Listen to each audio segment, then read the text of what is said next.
Arab Army destroys terrorist hideouts in a number of governorates and continue to impose security and stability. Israeli occupation soldiers transfer 3 wounded armed men to Nahariya hospital.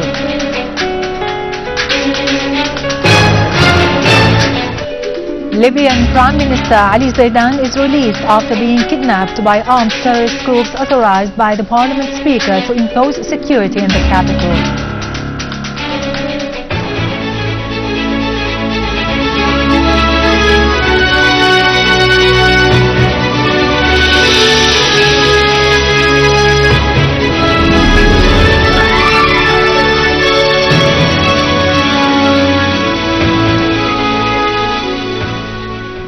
Good afternoon, ladies and gentlemen. This is Yerado Krikorian with the news in English. Russian Foreign Minister Sergei Lavrov has expressed reservation over the results of the International Criminal Court's work. In an interview with the Rossiyskaya Gazeta Daily, Lavrov said the court has been, in many cases, politically biased, noting that over the past 11 years of its activity, it has issued 1 ruling of indictment and 1 ruling of acquittal. He explained this by the gist of certain international sites to look for pretext to use force in order to serve their own interests. Lavrov added that Russia was closely following up the activity of this judicial body and was actually cooperating with it in several files. He pointed out that the court's results could not be considered interesting, adding that the idea of its inception came after an unsuccessful experience by special courts formed to look into crimes against humanity. On this subject, Lavrov had affirmed in his statements to the paper that there was no reason to suspect that Syria was hiding anything regarding its chemical weapons. He pointed out that Syria will present late this month a detailed report on chemical weapons to the Chemical Weapons Prohibition Organization.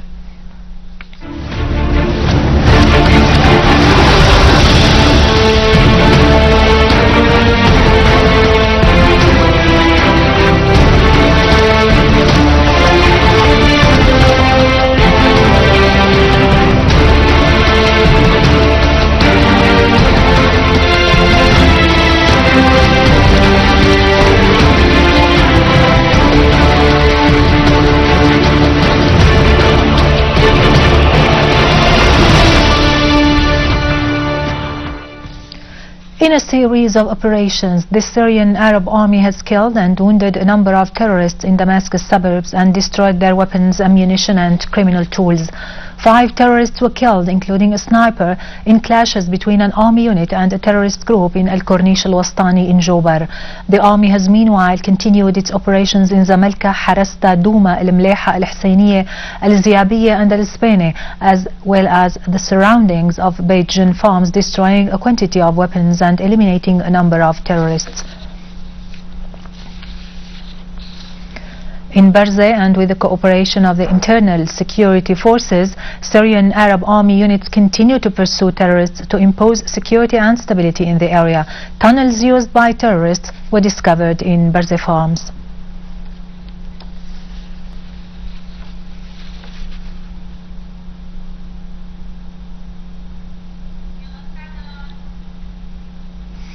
Two citizens were killed and 5 others injured when terrorists fired a missile shell today near Al-Fardows Mosque in Al-Insha'at neighborhood in the city of Homs. An official source which reported this added that the terrorist attack also led to material damage in the site.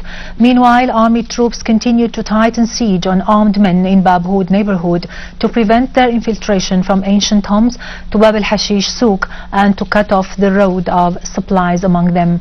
The army also took control of several residential buildings outlooking Al-Zahabi Street and cleared them of terrorists as it continued its advance towards ancient Homs and Al-Hashish Souk.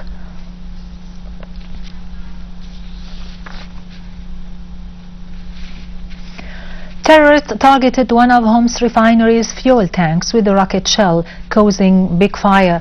The firefighters have extinguished the fire and prevented it from moving to another tanks.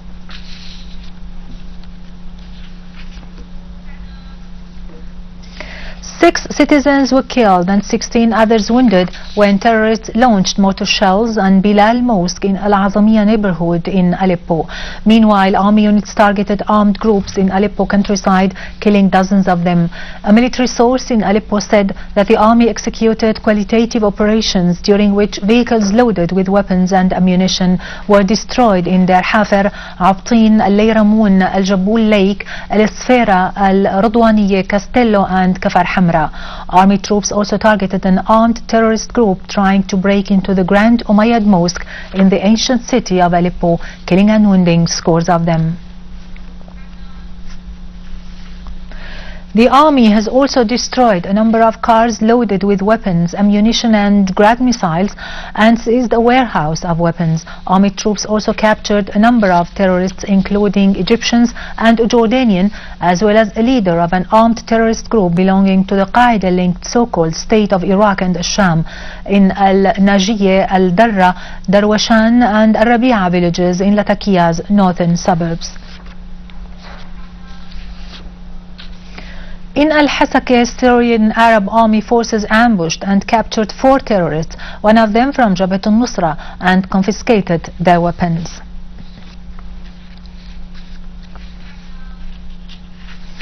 Israeli occupation soldiers transported into Israeli hospitals 4 wounded terrorists belonging to armed terrorist groups in Syria. Israeli radio reported that 3 terrorists were taken to Nahariya hospital for treatment. The radio added that more than 100 wounded terrorists had already received treatment there. Another wounded terrorist was taken to Zaif hospital in Safad, as 121 others had already received treatment there.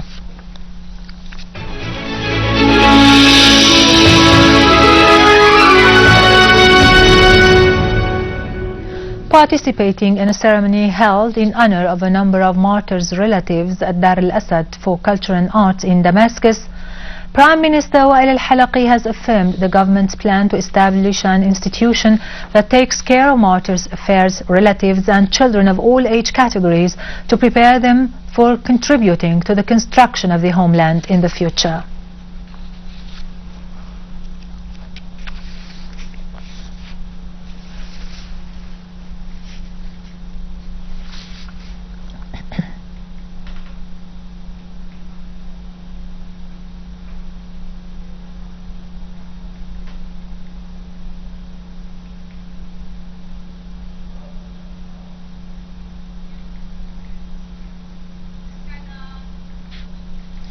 Within the framework of cooperation between the Ministry of Health and the UN Refugee Commission, a shipment of medicine, including a drug for kidney transplantation, worth of $180,000 has been given to be distributed according to need in different governorates.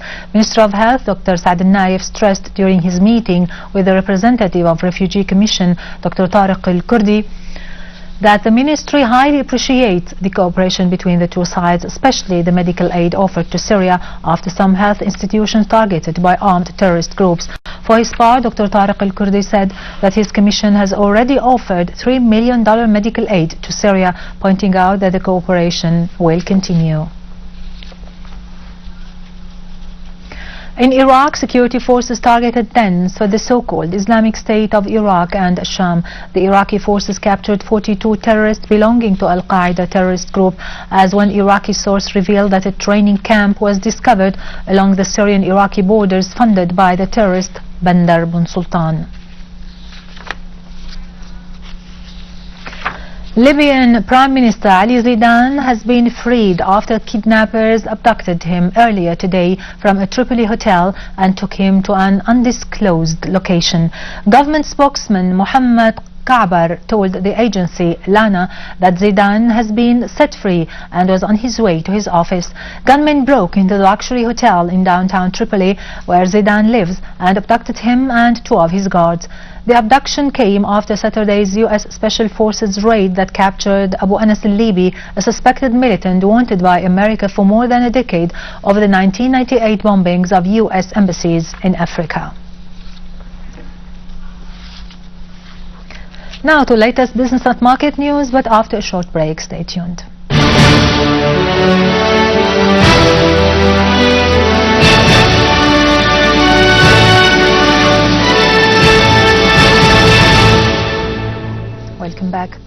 Director General of Cotton Establishment, Engineer Abdel Qadir Mawaldi, called the cotton farmers to deliver their products to the centers and cotton gins after taking all the required measures related to delivery process. The engineer pointed to the facilities given by the establishment and the Ministry of Industry to buy all the quantities, as well paying for the transfer for all the products of this season to the centers of the establishment.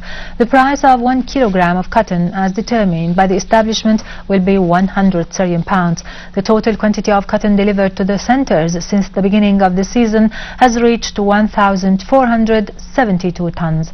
The estimated quantities of the production of this season is about 200,000 tons. Pointed out that delivery centers are capable of receiving double quantities during the current season.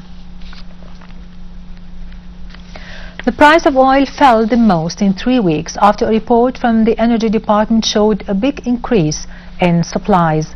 Benchmark crude for November delivery fell $1.88 to $101.61 a barrel on the New York Mercantile Exchange.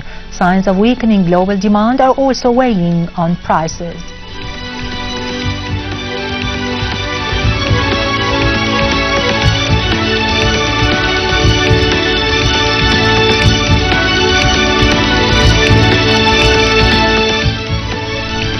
Stocks wavered between Mel's gains and losses for much of the session. The Dow Jones Industrial Average rose 26.45 points.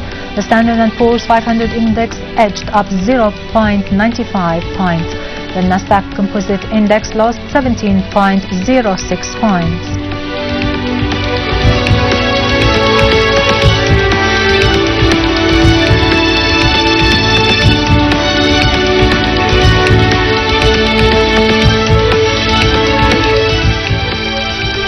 Gold prices dipped below $1,300 per ounce for the first time in 1 week yesterday in London. Silver followed gold prices down but retained a 10-cent gain for the week so far.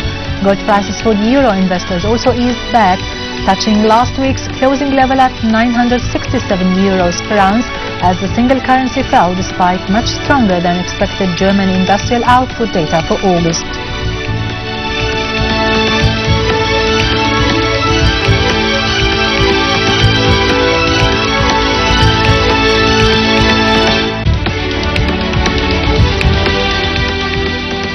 The US dollar rose and European shares fell into the red for the day after earlier recovering losses. US stocks also dropped. The pound fell hard, dropping to a 2-week low beneath $1.60 US.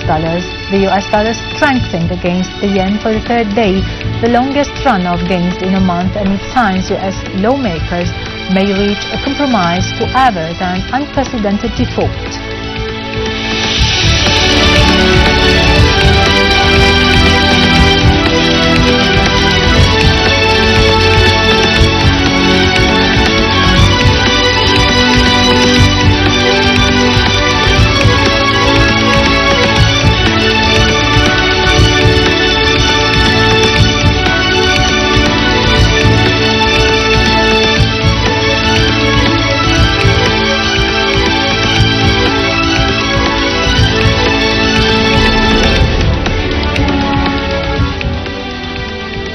With this we end our news for today. Thank you for watching. For more details about Syria and the region and to view this bulletin again, you can always visit our website in English, syriaonline.sy. God bless Syria.